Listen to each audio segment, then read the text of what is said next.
Welcome to another episode of Pressure on Purpose podcast. I am one of your hosts, Gabrielle Rocker. And I'm Alex Dollar. And we are back with another interesting topic. Today is a topic I believe we all can relate on. We all have parents. And we're going to discuss when the person becomes more prevalent than the parent. We all grow up, we get to an age where we start to see our parents for who they are, the person that they are, their character, more so than just mommy and daddy. And it becomes even more obvious, I believe, when you become a parent. But before you even become a parent, you get to a certain age where you start looking at your mom and your dad and you go, there's a lot of things I would do differently, or, wow, you were really good to me. There's a lot of things that I'm going to take away from my childhood and just how I was raised. I want to start out with a quote that really set with my spirit. It says, "One day your child will sit across from someone and tell the story of what it was like to be raised by you. Make it a good one." That's good. That's strong. Definitely. And that's so true, because I'll one day sit across from someone and explain what it was like as they get to know me, what it was like to be raised by Erica, what it was like to be raised by David, and have to discuss the highs and the lows of my childhood. Yeah. And it's like, I think nowadays it's so interesting because it's like there's so many people having kids our age that I feel like aren't really thinking things through. There's so many people that I talk to. They have great things to say. Kids change your lives, and they're like the biggest blessing. But there's also a lot of unexpected things that I feel like comes with parenthood that I've heard. I'm not a parent yet, but just that I've heard that has made me think twice about bringing somebody into the world, because I want to be the best mom I could be. I know you're gonna make mistakes though. Yeah, you know, it's a scary thing. Like I often say, I believe parenting, it's a test that you're graded on that you didn't get to study for. Yeah. But nobody cares. Nobody cares. Yeah. You're really raising a human being that has feelings, that's going to remember things for the rest of their life that you have done to them or that you have said to them. And it's scary because it's in a way you only have one shot. You can say you want to make it up, but once words are said or once deeds are done, they're done. Yeah. So what was kind of like the foundation of, or just y'all's relationship with your parents when you were growing up? What was the dynamic? The dynamic was great growing up, I would say. At first, it started out as a 2-parent household, and then my parents eventually got divorced. I had a dad that was in ministry and a mom that worked by choice, and then as well as supporting my dad. So it was great. It was me, my twin brother, and my younger brother. We were heavily involved in school activities, heavily involved in the church.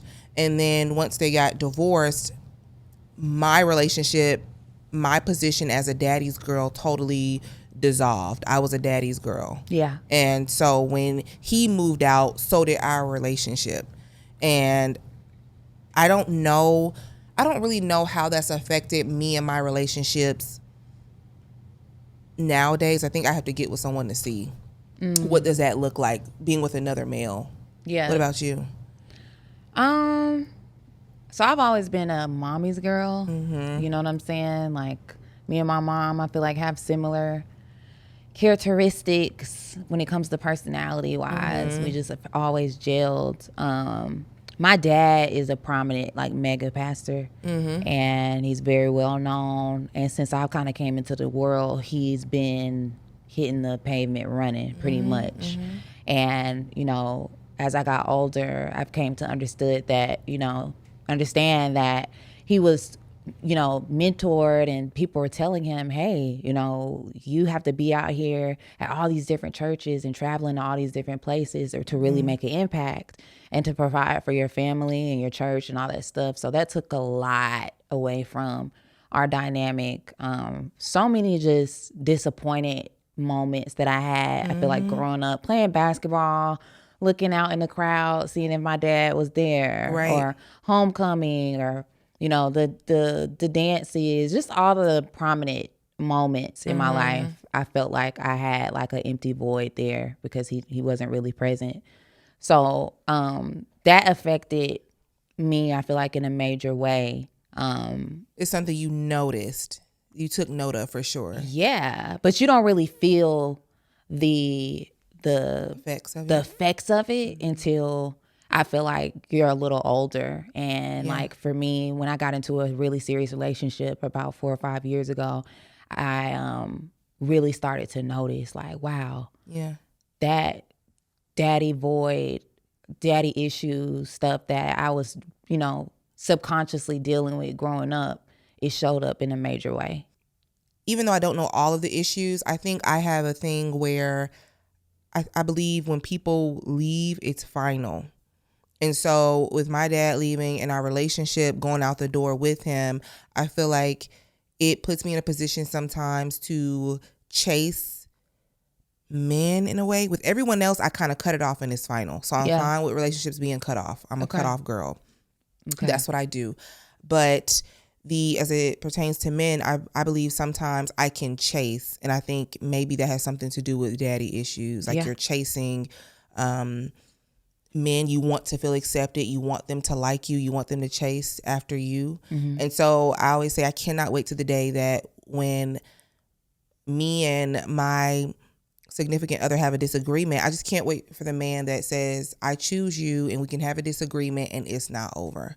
One of the things I really loved about the Black Love series, I believe it was Lettucey, she was on there. She was talking about the guy she was dating at the time. I believe he's her husband now. They got into a big argument and he left the house. And when he left the house, she chased him for 2 blocks. And so she chased him for 2 blocks. And when she finally caught up with him after he called her mom and said, just tell your daughter to stop chasing me. Like, she's doing too much, right? Yeah. She told her mom, if I don't chase him, he may not come back. And so he heard her say that. He looked at her and said, I'm coming back. I just need a moment to cool off. Yeah. And that's something that stuck with me because that really resonates with me. Everybody who leaves up until this point has left. Who is going to stay? Who's going to get upset with me? Who's going to come back? And so that's one of the things I think maybe it stems where I remember I was talking to a guy and I said, it was just a simple goodbye. And I said, well, let me leave you before you leave me. It's like, why? Like, why even say that? Just say, hey, have a good day. Talk to you later. Yeah. But for me, it's always that I'm afraid, like, is this final? Is this going to keep going? Or is this the last time I'll hear from you? Yeah, I that's really good. An amazing story because that puts everything into perspective as far as like the leaving and the saying and the chasing. Like, I know so many people can relate to that. I think for me, I noticed a lot of like emotional disconnect because I feel like, in our household, we had an issue with connecting emotionally, I feel like, with our parents because presence was the issue. You physically being somewhere, I think when they were physically there, that was just kind of good enough for us. But I never truly felt like as a child that I was super connected emotionally. Like, I'm the type of kid that would, I was really quiet and I was really just soft-spoken as a child, to the point to where I had to get tested for like autism because they thought something was wrong with me, because I was just really in my head. I feel like I've kind of always been like that because I never felt truly safe to connect with people. I still deal with that at times as an adult. When people first meet me, they're like, you're so quiet, you're so standoffish. Yes. It's like I have to make sure I feel safe to be myself, to be vocal. You know what I'm saying? But that's something that I feel like later on in my later relationships that I had an issue with. It's like, just because you're present physically in somebody's life doesn't mean that they feel connected to you. Like, you got to really dig into people to show and express your love. It's like, create a safe space. Yeah. Ideally, I would just want my parents to know at that age, like, what my favorite color was and what I was really interested in doing and what I struggled with at school. Not saying that they were just super disconnected and didn't know anything, but I just felt like the interest of, You know what I'm saying? Like, let me really get to know my child in every phase of their life. It was kind of in and out. Yeah, I agree with that. And it's so common in the Black household, especially, to shut your children down. They want to be the teacher. They want to do all the talking. Yeah. And not realizing that children have something to contribute. Children have something to say too. Yeah. How they feel matters. It's not, it don't matter what you feel like. You a child. Yeah. I ain't got to explain nothing to a child. Yeah. It's like, but you do, because I need understanding. Yeah. And I believe to everything connect the dots. Right. Everything comes with balance. Yeah. But I for sure think that a lot of that comes from their lack of healing. Parents, there's a lot of parents out here that they didn't do the work before becoming a parent. And that's something that I'm very serious about, because you only got one time to get this thing right. That's good. Honestly. And so I remember the hurtful moments. I remember a lot of great moments too. But my thing is, I don't want to be that girl that hurts my children in the same places that I was hurt in. I don't want to carry over just things, generational curses or practices that didn't contribute to me being a successful human being. Yeah, in a positive way. In a positive way. Yeah, absolutely. Instilling trauma. How do you feel about, like, you know, correction and discipline, you know, when you were growing up in a Black African American household? Like, were your parents, did you get timeouts? Did you have to stay in your room for a period of time? Did you have to write, I will not draw on the wall 100 times? Oh yeah. What was there? I've had the writing ones. There's something about the hearing of a belt jingle. Ooh. Even to this day, I read on TikTok. Wow. Certain advice that a therapist gave. One therapist said, "You're an adult. You're not in trouble anymore." And so that's something that you have to work to get out of that. Because as a child, trouble is such, I believe, a lot of times, again, in the Black household, I don't know about no other household, it's a big deal. Yeah. You're getting this spanking, and, you know, it's certain words that when you get home, so it's like, oh my God, now my heart sinks. Now I'm counting down the hours at school, all of that. And so even now, there's just the sound of a belt jingling. There's something about that. I just don't know. I don't 100% agree with gentle parenting. I think I'm going to implement both. But having a dog has taught me a lot about parenting and patience. Yeah. It really has. And that's a 2-year-old that does not pass 2, right? So you stay within that frustration mode. Unlike the rest of human beings, you eventually grow out of it, right? Right. But she's taught me a lot about patience. And so with her, I find myself gentle parenting a lot. Yeah, I feel like I can relate to there's certain things now. It's so funny as adults. You still kind of like, that's so funny, the jingling of the bell. Yeah, oh my God. Real.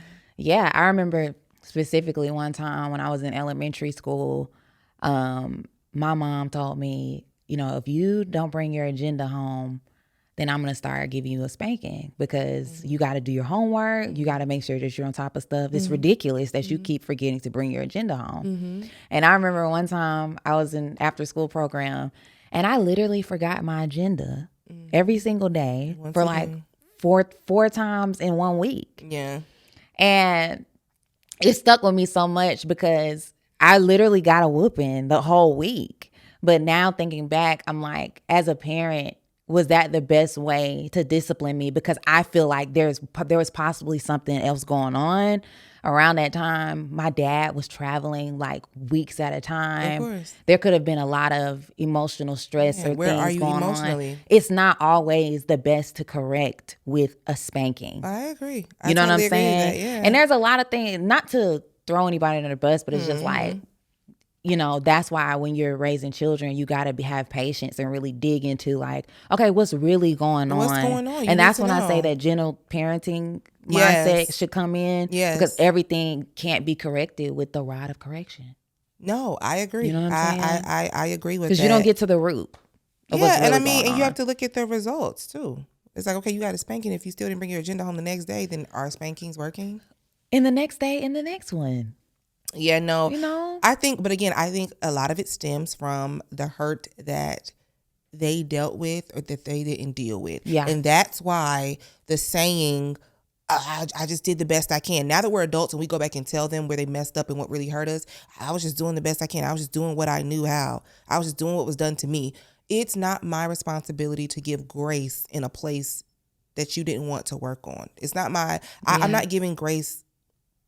I'm just not giving grace for work you didn't do. I'm sorry. Once again, parenting is a test that you don't get to study for. You don't have a study guide for it, but you're going to be graded on it. And you're graded on it by a human being, somebody's life, the way that they think, the way that they move, the way that they express themselves to others. Yeah. And that's important. Like, you're raising a parent a lot of times. You don't know. Everyone doesn't have kids, of course, but you're raising somebody else's mom. You're raising somebody else's dad. You're raising somebody else's wife, somebody else's husband. Yeah. Somebody else's brother, siblings too. Everybody is affected by this human being that you're raising. Yeah, it's not just a poster child for an Instagram post. No. Right? No. So now experience what we both, I feel like, experienced growing up with how we were disciplined and just like all of that stuff. Would you take a different approach with your child when you have one, when it comes to correction and gentle parenting? Like, I know our generation is like super embracive of that, but what are you individually? Yeah, like I said, being a dog mom has taught me a lot about parenting, and I find myself gentle parenting. So I would probably take the gentle parenting route. Now, like I said, a mix of both. I'm not going to say that I'm totally not going to spank my children, but I don't agree with reacting out of frustration. I don't agree with spanking out of anger. Yeah. And even though purposely trying to instill hurt on a child. And my dad would make that clear sometimes. Do you know why I'm whooping you? Or ask for mercy, ask for grace. And I do believe in a way it did teach me a lot, because he was instilling that God gives grace and God gives mercy. He was tying that in. So sometimes he would say, you're going to get a spanking. And when it was time for it, he would say, I'm going to give you mercy. I'm going to give you grace. And teaching us that's how God does it. Okay. You deserve this consequence, but guess what? You're going to get something else. Like, you get a pass on this one. Okay. That's good. So I believe it would be. It was a balance. A balance. Yeah. What about you? I'm still debating on if I want to have kids, to be honest. And people always, like, their eyes get big when they see that. Like, you'll be a great mom. Like, yeah, it's something that I want, but I see how it affects you as a person in a great way, as well as the other things.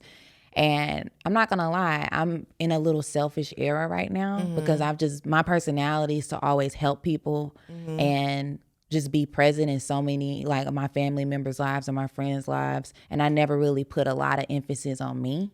And I'm just like focused on that right now. And I feel like bringing a child into the mix is just something, like, I want to be fully dedicated to them. I want to, like, put all my energy and stuff into them. So when that time does come, hopefully, or if it ever does come, and sidebar, I don't like the whole, like, feeling that everybody makes you feel when you express that you may not want to have a child or you don't want to have a child. Like, it's very weird.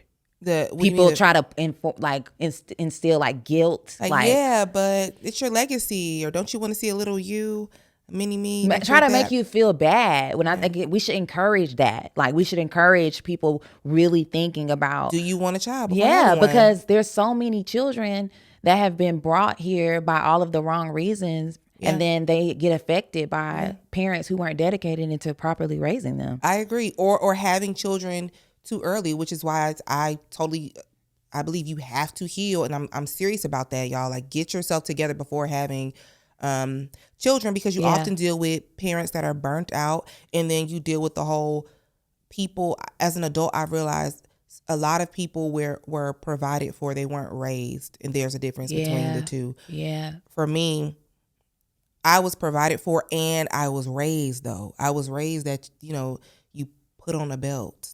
I was raised you don't put your elbows on the table. I was raised, when you go to the hair salon, you put some gum in your mouth. I was raised when people offer you gum, you don't say no. Yeah. Because who are you to tell me no? Right. When I offered you mint or a gum. you raised to bathe daily, all that type of stuff that has to be instilled. People just don't know. The way you wash clothes, dishes, that's being raised. Not, I did the best. Girl, you had a good life. You always had a home and a hot meal on the table. Right. That's the infamous line, right? And that's what they go for. So I totally agree. Don't try to encourage someone or even just be imposed like, oh, if they say they don't want kids, they don't want kids. However, I think if you don't want kids, let it be because you genuinely don't want them. Right. Not fear-based. Right. And that's something that I feel like I'm working through with therapy and just like, other people who who felt the same way and then ended up going to the other side. Like, because I do feel like right now there's a little bit of both. I genuinely don't know. And then the other half is like, it's definitely fear-based. You know what I'm saying? Because you feel like you're not going to do a good job, or what's the fear part? I hear so much of I'm just doing what my parents did to me. Right. That I don't want to subconsciously do that to my children. I do have that fear too. You know what I'm saying? I do have that fear too. Yeah. I do have that fear too. I think you can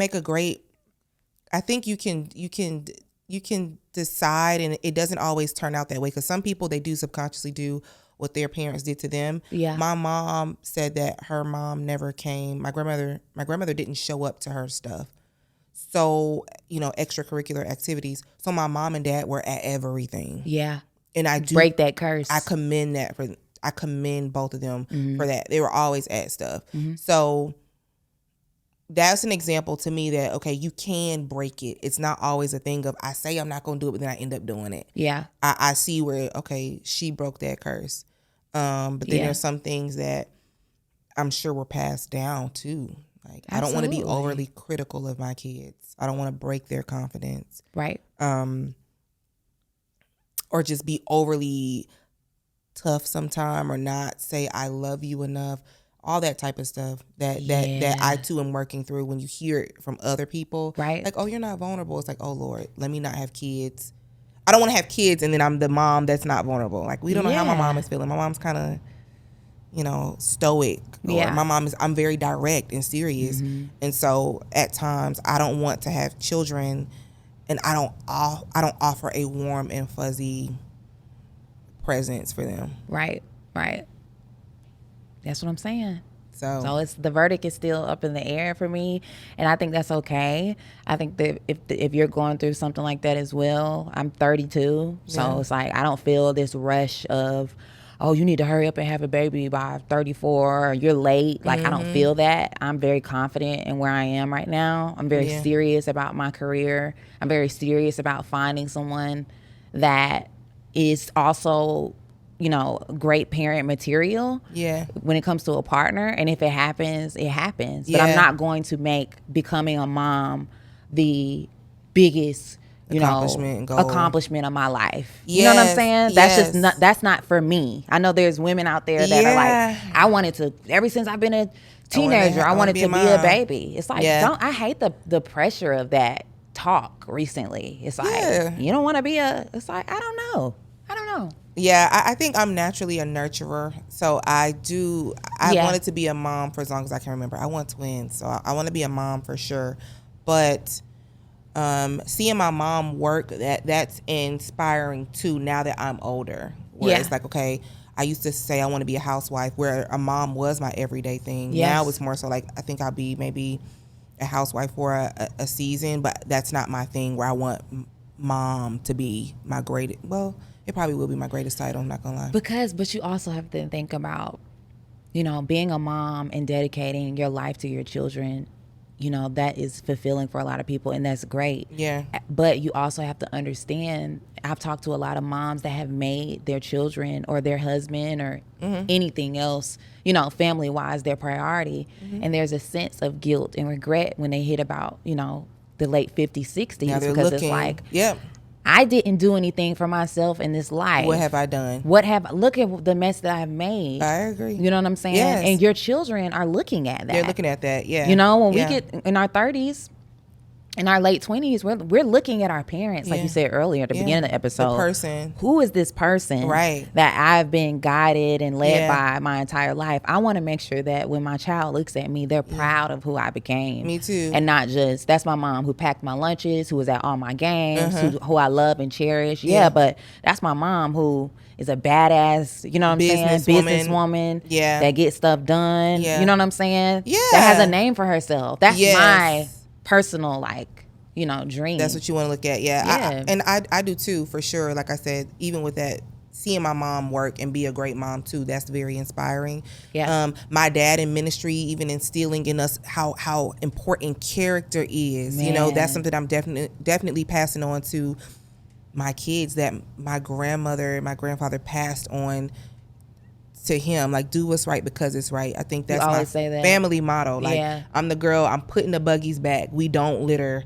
We don't, you know, you see something on the ground, pick it up. You see a $10 bill that dropped out of somebody's pocket, turn it in.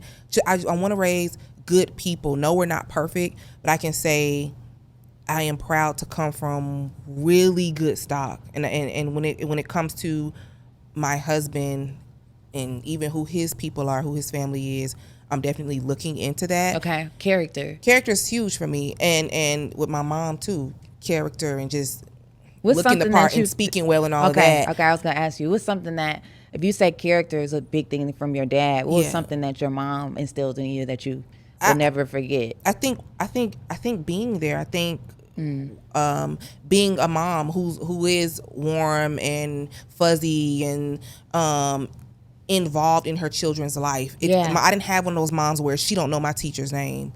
I didn't have, one of those moms where you ain't never been up to the school. No. Okay. Very involved, all of that.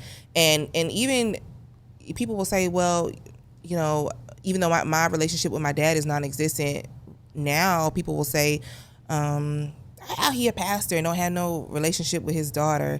But for me, I don't look at it like that. I don't look at it and judge. Like, you out there talking to all the people, but me and you not even on good terms. Like, I'm not even saying we're not on good terms. We just don't have a relationship. But I'm not one of those that judge and holds him to that. Yeah.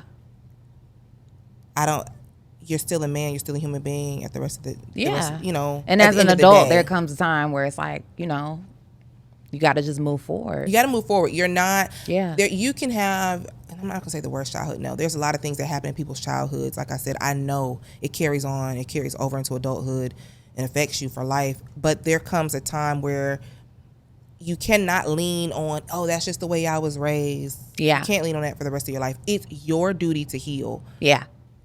In general, whether you bring kids into this world or not, it's your job to heal. Yeah.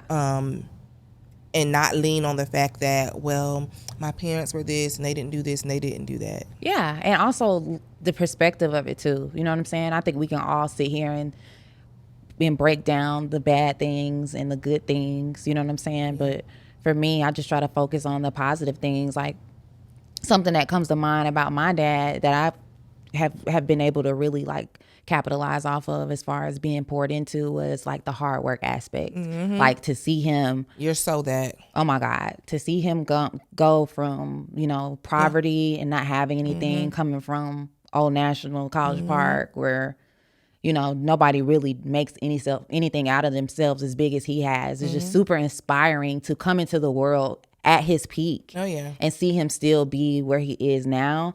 That inspires me personally to just get up and make a name for myself. Like, definitely, it's very hard for, like, I'm just very intense when it comes to work. You are. I love to work. I love to see progress. I love to have an idea and see it be finished and brought to the end of the race. Like, that's just who I am. It is. You know what I'm saying? Yeah. So I love that. That's something that he's instilled in me and my sisters, like hard work at the end of the day. Just you see that makes the world of a difference. You know what I'm saying? What would you say for your mom? My mom is somebody who like really values memories and adventures and just like living on the edge and just not taking stuff too seriously. Yes. So I love that. Like, when I do, it's like a good balance of both, because I'm like a good middle of both of my parents. It's like, I work hard, but at the same time I have to remind myself, like, don't take stuff too seriously. Life is all about the journey and like making the best out of what you got. So it is. That's something I love about both of them. I hope you guys enjoyed it. This episode was really near and dear to our hearts, and we hope that you were able to pull something from it. We'll see you next time on Pressure on Purpose.